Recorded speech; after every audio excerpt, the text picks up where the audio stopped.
है गाइस, तो इस वीडियो में हम बात करने वाले हैं पाइथन की कंपोजिट डेटा टाइप्स पर। तो अगर आपने हमारे पिछली वीडियोस नहीं देखी जिसमें हमने डेटा टाइप्स पर बात की थी तो आप वो देख लें। इसमें हम बात करने वाले हैं कंपोजिट डेटा टाइप्स पर। तो फर्स्ट ऑफ ऑल हमारे पास कंपोजिट डेटा टाइप्स क्या होते हैं। अगर मैं यहाँ पर एक वेरिएबल नेम डिफाइन करूँ जो हमारे पास स्ट्रिंग है, यहाँ पर एक इंटीजर एज 23 और यहाँ पर मैं करता हूँ हाइट 5.2। ओके, तो यूज़र नेम मेरे पास है स्ट्रिंग, एज इंटीजर है, इंटीग्रल टाइप है और हाइट जो है मेरे पास वो है फ्लोटिंग पॉइंट। ओके, अब हमारे पास आ जाती है कंपोजिट डेटा टाइप्स जिसमें हमारे पास एक वेरिएबल हो और हम मुख्तलिफ डेटा टाइप्स की वैल्यूज उसमें स्टोर कर सकें। एक वेरिएबल हो कंपोजिट वार में लगा लेता हूँ एक वेरिएबल का नाम, उसमें हमारे पास हो स्ट्रिंग, उसमें हमारे पास हो इंटीजर, उसमें हमारे पास हो फ्लोटिंग पॉइंट। ओके, तो इसको हम कहते हैं कंपोजिट डेटा टाइप्स जिसमें मुख्तलिफ डेटा टाइप्स की वैल्यूज़ एक ही वेरिएबल में हम स्टोर कर सकें। तो यहाँ पर हमारे पास मुख्तलिफ डेटा टाइप्स होते हैं कंपोजिट डेटा टाइप्स में। तो कुछ हम यहाँ पर डिफाइन करेंगे, जिस तरह से लिस्ट हो गई हमारे पास, टपल और डिक्शनरीज। ओके, तो आज हम इन तीनों को यहाँ पर कवर करेंगे और ये हो गए हमारे पास वैल्यूज़। जिस तरह से यूज़र ने मैंने पहले यहाँ पर लिखा था इसको मैं दोबारा लिख लेता हूँ यहाँ पर एज, और यहाँ पर मैं हाइट कर लेता हूँ 6.8 कर लेते हैं। ओके, तो ये हो गए हमारे पास वेरिएबल मुख्तलिफ डेटा टाइप्स के और ये हो गए हमारे पास लिस्ट। अब लिस्ट में हम इस वैल्यूज़ को स्टोर करते हैं एक स्क्वायर ब्रैकेट में।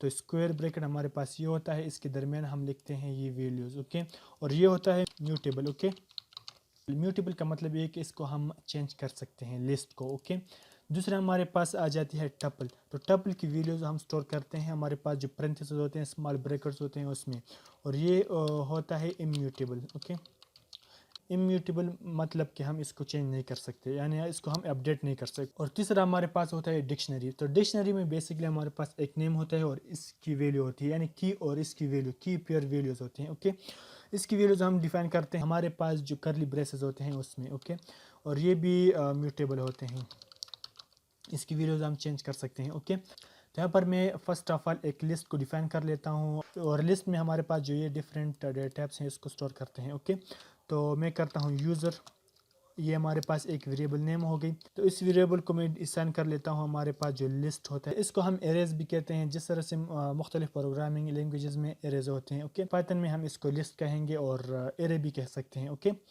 तो यहाँ पर यूज़र को मैंने एक एरे को डिफाइन कर दिया। ओके, अब इस एरे या लिस्ट में हम इस मुख्तलिफ डेटा टाइप्स को डिफाइन करेंगे। फर्स्ट ऑफ ऑल मेरे पास है यूज़र नेम, सेकेंड मेरे पास है एज 23 और लास्ट में हमारे पास आ गई हाइट। तो इस तरीके से हमने इसको डिफाइन कर दिया। हमारे पास मुख्तलिफ डिफरेंट टाइप्स के डेटा टाइप्स थे और हमने एक ही वेरिएबल में इसको स्टोर कर दिया। ओके, तो जिस तरह से मैंने पहले वीडियोस में आपको बताया था कि हमारे पास वेरिएबल जो है वो स्टोर होता है ये मेमोरी में। मेमोरी में वेरिएबल क्या कर लेता है कि एक जगह को पकड़ लेता है, एक जगह को घेर लेता है और वहाँ पर हमारी जो वैल्यू होता है उसको स्टोर कर लेता है। जब हम उस वेरिएबल को कॉल करते हैं तो वो वैल्यू हमारे लिए प्रिंट हो जाएगी, यानी कॉल हो जाएगी। ओके, तो यहाँ पर लिस्ट या एरे में क्या होता है, एरे क्या कर लेता है कि सेम ही मेथड यूज़ करता है। हमारे मेमोरी में ये एक जगह को घेर लेता है, फिर वहाँ पर हमारे पास जो लिस्ट की जितने भी वैल्यूज़ हैं वो स्टोर कर लेता है और हर वैल्यूज़ को एक नंबर दे देता है कि ये नंबर, इस नंबर पर ये वैल्यू होगी, इस नंबर पर ये वैल्यू होगी, इस नंबर पर ये वैल्यू होगी। ओके, इस नंबर को हम कहते हैं इंडेक्स नंबर। तो इंडेक्स नंबर पाइथन में स्टार्ट होता है 0 से और 0 पर जो फर्स्ट वैल्यू होती है लिस्ट की वो उसको असाइन करती है। ओके, असाइन हो जाती है। तो यहाँ पर इंडेक्स नंबर इस तरीके से होता है कि हमारे पास जो फर्स्ट नंबर होता है वो 0 पर होता है, 0 नंबर पर, सेकंड 1 पर और 2 पर हमारा थर्ड वैल्यू, और हमारे पास आगे जितने भी वैल्यूज़ हैं वो इस तरीके से आगे जाएंगे। ओके, तो यहाँ पर हमारे पास यूज़र एक एरे है और इस एरे में हमारे पास कुछ वैल्यूज़ हैं। तो ये वैल्यूज़ बहुत भी हो सकते हैं, तो हमारे केस में ये ओनली 3 है। तो अब इस वैल्यूज़ को हम एक्सेस करेंगे इसकी जो इंडेक्स नंबर है उसके ज़रिए से। ओके, अगर मैं यहाँ पर सिंपल यूज़र को यहाँ पर लिख दूँ प्रिंट में, मैं इसको रन करूँ तो ये हमारे पास सारा लिस्ट यहाँ पर प्रिंट हो जाएगी। ओके, इस तरीके से। तो अब मुझे इंडेक्स 1 पर जो कि 23 है यानी एज है हमारा, तो इसको मैं प्रिंट करना चाह रहा हूँ, तो इसकी इंडेक्स नंबर में इसके साथ स्क्वायर ब्रैकेट में लगा लेता हूँ। ओके, तो स्क्वायर ब्रैकेट में जो इसकी इंडेक्स नंबर है मैं यहाँ पर 1 लगा लेता हूँ, तो ये 1 की जो इंडेक्स नंबर पर जो वैल्यू है यूज़र में वो प्रिंट हो जाएगी। ओके, तो यहाँ पर आप ये अंदाज़ा लगा सकते हैं कि यूज़र क्या करता है कि एक मेमोरी इसने लोकेट कर दी, फिर इसके अंदर जितने भी वैल्यूज़ हैं वो उस वैल्यूज़ को एक नंबर दे देता है, एक स्पेसिफिक इंडेक्स नंबर देता है जो कि स्पेसिफिक यूनिक होता है। ओके, और उस नंबर में वैल्यू स्टोर कर लेता है। अगर मैं यहाँ पर आगे जाऊँ, मैं कुछ वैल्यूज़ इस तरह से स्टोर करता रहा हूँ, तो ये इंडेक्स नंबर भी आगे एक्सटेंड होगा इस तरीके से। ओके, तो अब हमारे पास मैं 1 की जो वैल्यू है उसको प्रिंट करना चाह रहा हूँ, तो मैं यहाँ पर रन करता हूँ, तो जो इंडेक्स 1 की वैल्यू है वो वहाँ पर प्रिंट हो जाएगी जो कि 23 है। ओके, तो ये हमारे पास जो इंडेक्स की जो कमेंट मैंने बनाई थी इसको मैं हटा लेता हूँ यहाँ पर। ओके, अब मेरे पास इंडेक्स 0 पर जो वैल्यू है इसको मैं प्रिंट करना चाह रहा हूँ, तो मैं 0 लगा लेता हूँ, प्रिंट करते हैं, तो ये 0 पर जो नेम था वो प्रिंट हो जाएगी। अब यहाँ पर मैंने लगाया था म्यूटेबल। म्यूटेबल का मतलब ये है कि अगर मैं चाह रहा हूँ, मैं यहाँ से ये वैल्यूज़ को हटा लेता हूँ। ओके, म्यूटेबल का मतलब ये है कि हमारे पास ये है 23 हमारा एज है, इसको मैं चेंज करना चाह रहा हूँ, तो इसको चेंज करने के लिए मैं यहाँ पर वेरिएबल नेम यूज़र, फिर हमारे पास स्क्वायर ब्रैकेट, और स्क्वायर ब्रैकेट में हमारे पास जो इसकी इंडेक्स नंबर है वो मैं लगा लेता हूँ। तो फर्स्ट वैल्यू की इंडेक्स नंबर है 0, सेकंड की है 1 और इसकी है 2। ओके, हम काउंट शुरू करते हैं 1 2 3 से, और पाइथन में जो इंडेक्स नंबर होता है वो स्टार्ट होता है 0 से। ओके, तो यहाँ पर मेरे पास 1 पर 2 3 है, तो यहाँ पर मैं 1 लगा लेता हूँ, इसको रीअसाइन कर लेते हैं जिस तरह से हम एक वेरिएबल को डिफाइन कर लेते हैं। ओके, तो यहाँ पर हम इसको रीडिफाइन करेंगे, तो 2 3 की जगह मैं लगा लेता हूँ 30, सेव कर लेते हैं, और यहाँ पर इसको मैं हटा लेता हूँ, हमारी जो पूरी लिस्ट है इसको मैं प्रिंट करता हूँ यहाँ पर। ओके, तो रन करते हैं यहाँ पर, और जो हमारे पास 2 3 थी वो चेंज हो गई 30 को। सेम तरीके से हम चेंज कर सकते हैं हमारी जो यूज़र नेम है इसको, तो यूज़र नेम को हम बेसिकली यहाँ पर हम इसको चेंज भी कर सकते हैं इस इंटीजर्स को। तो मैं सेव कर लेता हूँ, तो आप देख सकते हैं यूज़र नेम चेंज हो गई हमारी जो इंटीजर है उसको, और हम इसको स्ट्रिंग पर भी कर सकते हैं। मैं जॉन लगा लेता हूँ, रन कर लेते हैं, तो ये चेंज हो गई जॉन को। ओके, तो ये होती है हमारे पास म्यूटेबल। तो नेक्स्ट हमारे पास है टप्पल। तो टप्पल सेम ही काम करता है जिस तरह से हमारे पास लिस्ट करता है, सिर्फ एक डिफरेंस के साथ कि ये इम्यूटेबल है, यानी इसकी वैल्यू हम चेंज नहीं कर सकते, और इसकी वैल्यू हम डिफाइन करते हैं हमारे पास जो पैरेंथेसिस होते हैं यानी स्मॉल ब्रैकेट्स होते हैं उसमें। तो इसको मैं चेंज कर लेता हूँ स्मॉल ब्रैकेट्स को। ओके, तो ये अब बन गई यूज़र, एक टप्पल बन गई। ओके, मैं इसको हटा लेता हूँ, यूज़र जो हमारी टपल है सारी लिस्ट को मैं यहाँ पर प्रिंट करता हूँ, रन कर लेते हैं, तो सेम ही तरीके से ये प्रिंट हो गई। तो सेम ही इंडेक्स यहाँ पर भी काम करता है। अगर मैं 0 वैल्यू यहाँ पर प्रिंट करना चाह रहा हूँ तो इंडेक्स 0 रन कर लेते हैं, तो इंडेक्स 0 पर जो वैल्यू है वो प्रिंट हो जाएगी। ओके, 1 पर तो 2 3 प्रिंट हो जाएगी, और सेम तरीके से हम और भी वैल्यूज़ यहाँ पर प्रिंट कर सकते हैं। अब इसमें टपल में और लिस्ट में डिफरेंस क्या है? सिर्फ छोटा सा डिफरेंस है, ये है म्यूटेबल हमारा जो लिस्ट होता है, और ये टपल जो होता है ये इम्यूटेबल होता है, यानी ये कांस्टेंट होते हैं, इसको हम चेंज नहीं कर सकते। ये जो हमारे पास यूज़र है इसको मैं अनकमेंट कर लेता हूँ। यूज़र इंडेक्स 0 पर मैं वैल्यू को रीअसाइनमेंट करना चाह रहा हूँ, यानी री डिक्लेरेशन करता हूँ हमारी जो टपल है उसकी। मैं रन कर लेता हूँ, तो आप यहाँ पर एक एरर है, tuple object does not support item assignment, यानी हम टपल की जो ऑब्जेक्ट होते हैं जो वैल्यूज़ होते हैं उसको हम रीअसाइन नहीं कर सकते, इसको हम रीडिफाइन नहीं कर सकते। थर्ड हमारे पास है डिक्शनरी। तो डिक्शनरी में हमारे पास होते हैं की वैल्यूज़, की और इसकी वैल्यू इस तरीके से। ओके, की बेसिकली नेम होता है और वैल्यू उसकी वैल्यू होता है। यहाँ पर आप देख सकते हैं कि यूज़र नेम हमारे यूज़र वेरिएबल का नेम है और इसकी वैल्यू है। सेम ही हम हमारी जो डिक्शनरी है उसमें यूज़ करते हैं। तो इसको मैं हटा लेता हूँ, यहाँ पर यूज़र लगा लेता हूँ। सेम ही तरीके से इसको हम डिफ़ाइन करते हैं, हमारे जो कर्ली ब्रेसेस होते हैं उसमें कर्ली ब्रेसेस लगा लेता हूँ। हमारे यहाँ पर वेरिएबल नेम है, इसको मैं कॉपी करता हूँ और इसको एंटर करता हूँ, पेस्ट करता हूँ हम कोट्स के अंदर, बन गई की। अब इसको एक वैल्यू असाइन करनी है, तो कॉलन और इसके बाद हमारी जो वैल्यू है वो कॉपी करता हूँ या पेस्ट करता हूँ। तो ये हो गए हमारे पास यूज़र नेम की और ये इसकी वैल्यू। इसको हम इसके बाद में क्या कर लेता हूँ, हमारा जो एज है इसको भी सेम ही तरीके से यहाँ पर लिख लेता हूँ और एज को मैं कोट्स के अंदर लिख लेता हूँ, वरना ये जो हमारा वेरिएबल ऊपर डिफाइन है जो कि 23 है, तो एज की जगह 23 आ जाएगी यहाँ पर, तो इसलिए मैंने इसको कोट्स के अंदर लिखा। और कोट्स के बगैर ये एक्सेप्ट ही नहीं करता। हमारी जो की है इसको हमें हमेशा कोट्स के अंदर लिखते हैं, ओके। और जो ये हमारे पास वैल्यू है, तो वैल्यू सेम ही तरीके से आएगी जिस तरह से हम एक इंटीजर लिखते हैं। लास्ट में हमारे पास है हाइट, तो वो सेपरेट करते हैं हाइट, तो हाइट कोट्स के अंदर आ जाएगी और कॉलन के बाद हमारी वैल्यू 6.8 है, ओके। अब यहाँ पर देखें, अब हमारे पास था मुख्तलिफ वेरिएबल्स, हमने सेम ही तरीके से उस वेरिएबल को एक ही वेरिएबल में डिफ़ाइन कर दी और एक डिक्शनरी टैब हमने बना दी।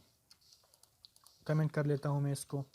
अब मैं यहाँ पर इसको प्रिंट करता हूँ यूज़र को, तो इसको मैं जब प्रिंट करता हूँ तो ये सारा जो हमारा डिक्शनरी है वो प्रिंट हो जाएगी यहाँ पर, ओके। अब हमारे पास है वेरिएबल का नाम यानी की। इस की के साथ हम इस वैल्यू को प्रिंट कर सकते हैं। यहाँ पर मैं स्क्वायर ब्रैकेट के अंदर की, तो यहाँ पर लिस्ट सारे आ गए हमारे पास, जिसमें एज है, हाइट है, यूज़र नेम है। मैं यूज़र नेम को प्रिंट करना चाह रहा हूँ, तो यूज़र नेम मैंने यहाँ पर इंटर की, सेव करता हूँ और यहाँ पर रन करते हैं, तो यूज़र नेम प्रिंट हो गए, ओके। इस तरीके से हम एज को भी कर सकते हैं, एज, और इस तरीके से हम हाइट को भी कर सकते हैं, ओके। तो ये होते हैं हमारे पास बेसिकली डिक्शनरीज़, और ये भी म्यूटेबल होते हैं। जिस तरह से यूज़र नेम चेंज करता हूँ मैं, एक न्यू नेम दे देता हूँ और यहाँ पर इसको मैं हटाकर सारी जो डिक्शनरी है उसको प्रिंट करता हूँ, तो यहाँ पर आप देख सकेंगे कि यूज़र नेम जो है वो चेंज हो गई, ओके। और इस तरीके से हम एज को भी चेंज कर सकते हैं। एज 30 करता हूँ तो एज 23 से 30 हो जाएगी। इसको मैं हटा लेता हूँ। अब हमारे पास है एक डिक्शनरी, तो इस डिक्शनरी में हम मल्टीपल डिक्शनरीज़ को भी डिफ़ाइन कर सकते हैं, जिस तरह से मेरे पास है मल्टीपल यूज़र नेम, ओके। तो इसके लिए मैं इसको नीचे लेंस पर कर लेता हूँ और इस तरीके से, ओके। अब मेरे पास है मल्टीपल यूज़र नेम, तो मल्टीपल यूज़र नेम के लिए मैं क्या कर लेता हूँ कि एक यहाँ पर एक एरे भी बना सकता हूँ मैं, इसके लिए टपल भी बना सकता हूँ मैं, इसके लिए एक और डिक्शनरी भी यहाँ पर ऐड कर सकता हूँ, ओके। अगर यहाँ पर मैं एक एरे यहाँ पर बना लूँ, या जिसको हम लिस्ट कहते हैं, ओके, इसमें मैं मुख्तलिफ यूज़र नेम है उसको मैं डिक्लेयर कर लेता हूँ, ओके, इस तरीके से। अब मेरे पास है यूज़र, एक एरे है, उस एरे के बाद हमारे पास है एज और हाइट। तो अब मैं इसको प्रिंट कर लेता हूँ, यहाँ पर प्रिंट यूज़र, रन कर लेते हैं। तो आप देख सकते हैं कि यूज़र हमारे पास एक लिस्ट बन गई। अगर मैं यहाँ पर यूज़र नेम कर लूँ, सेव करके रन कर लेते हैं, तो हमारे पास सारा लिस्ट यहाँ पर प्रिंट हो जाएगी यूज़र नेम की, ओके। तो यहाँ पर हमने एक ऑब्जेक्ट बना दी यूज़र नेम की। तो बेसिकली हमारे पास जो डिक्शनरीज होते हैं इसको हम ऑब्जेक्ट्स भी कहते हैं, ओके। तो यहाँ पर इस तरीके से हम एजेस की भी बना सकते हैं। 30 में लगा लेता हूँ, 2 3 एक है तो 2 1 कर लेता हूँ, ओके। तो ये हो गया हमारे पास यूज़र नेम, ये हो गया एजेस कर लेते हैं, और यहाँ पर हाइट को भी कर सकते हैं। इस तरीके से एक लिस्ट में मैं बना सकता हूँ 4.5 और 6.93, ओके। तो इसको नेक्स्ट लाइन पर करते हैं, तो यहाँ पर मैं इंटर कर लेता हूँ, इंटर, इस तरीके से। तो आप देख सकते हैं कि यहाँ पर हमारे पास एक डिक्शनरी है, एक डिक्शनरी में हमारे पास यूज़र्स नेम है, एजेस हैं, हाइट्स हैं, ओके। तो हाइट्स कर लेते हैं, यूज़र्स नेम कर लेते हैं यहाँ पर, ओके। तो यूज़र्स नेम जो है वो एक लिस्ट है हमारे पास, इस तरीके से एजेस की भी, इस तरीके से हमारे हाइट्स की भी। तो ये हमने मल्टीपल यूज़र की एक डिक्शनरी बना दी है। यहाँ पर मैंने यहाँ पर यूज़र नेम लिखा तो ये लिस्ट आ गई। मैं यहाँ पर एजेस करता हूँ, रन करते हैं, तो एजेस की जो लिस्ट है वहाँ पर आ जाएगी। इस तरीके से हाइट की भी, ओके। अगर मैं इस सब को प्रिंट करना चाह रहा हूँ तो मैं सब जो ऑब्जेक्ट है उसको प्रिंट करता हूँ, तो रन कर लेते हैं। और सारी ऑब्जेक्ट यहाँ पर प्रिंट हो गई। ओके, अब मैं चाह रहा हूँ कि हमारे पास एजेस की जो फर्स्ट वैल्यू है या सेकंड वैल्यू है उसे मैं प्रिंट करना चाह रहा हूँ। तो एजेस जो है बेसिकली एक लिस्ट है और लिस्ट को हम एक्सेस करते हैं उसकी इंडेक्स नंबर से। तो यहाँ पर मैं स्क्वायर ब्रैकेट में उसकी इंडेक्स नंबर लगा लेता हूँ। तो 1 को प्रिंट करना चाह रहा हूँ या 2 को, तो मैं 1 नंबर पर जो वैल्यू है जो कि 39 है उसको प्रिंट करना चाह रहा हूँ। तो मैं सेव करके रन करता हूँ। ओके, और 39 यहाँ पर प्रिंट हो गई। तो बेसिकली ये थोड़ा सा एडवांस लेवल है पाइथन की जो कंपोजिट डेटा टाइप्स होते हैं उसकी। ओके, तो बेसिकली हमारे पास एक डिक्शनरी थी, यहाँ पर एजेस एक लिस्ट है और लिस्ट की हमारे पास इंडेक्स 1 पर जो वैल्यू है उसको हम प्रिंट करना चाह रहे हैं। ओके, सेम तरीके से हम यूज़र और हाइट्स को भी कर सकते हैं। हमारे पास जो लिस्ट होता है इसको भी हम कर सकते हैं और इसको कहते हैं 2D 3D, इस तरह से लिस्ट हम कहते हैं इसको। तो मैं यहाँ पर एजेस करता हूँ, आ गए हमारे पास 1 2 3। ये सिंगल एरे है जिसमें हम वैल्यू को डिफाइन कर सकते हैं। हम मल्टीपल को भी कर सकते हैं, जिस तरह से मैं इसको ब्रैकेट में कर लेता हूँ, यहाँ पर एक और ब्रैकेट करता हूँ और ब्रैकेट्स को मैं सेपरेट कर लेता हूँ हमारी जो कॉमा होता है उसके साथ। यहाँ पर मैं कुछ और वैल्यूज़ को डालता हूँ, यहाँ पर एक और ब्रैकेट को लिखता हूँ मैं। तो बेसिकली ये होता है हमारे पास मल्टीपल जो डायमेंशंस की जो एरे होती है वो। अब मैं यहाँ पर जो एजेस है इसकी इंडेक्स नंबर से इसको कॉल करता हूँ। तो 1 पर जो हमारी वैल्यू है जो कि सेकंड एरे है। ओके, 0 पर ये एरे और 1 पर ये और 2 पर ये एरे। तो 1 पर हमारे पास ये एरे है, तो इसको मैं थोड़ा सा एक्सटेंड कर लेता हूँ, इस एरे को सेव करता हूँ, रन कर लेते हैं यहाँ पर। तो ये हमारे पास आगे जो इंडेक्स 1 की जो एरे है वो, अगर इंडेक्स 1 की जो मुझे वैल्यू चाहिए अब मैं यहाँ पर इसकी इंडेक्स नंबर लगा सकता हूँ। ओके, 2 3 यहाँ पर प्रिंट हो गई। तो ये होता है हमारे पास मल्टी डायमेंशनल एरे और कंपोजिट डेटा टाइप्स। ओके, तो आई थिंक ये काफ़ी है आज के लिए और आगे इस पर हम प्रैक्टिस भी करेंगे और ये आपको कम्प्लीटली समझ आ जाए कि क्या है। ओके, तो मिलते हैं नेक्स्ट वीडियो में। बाय।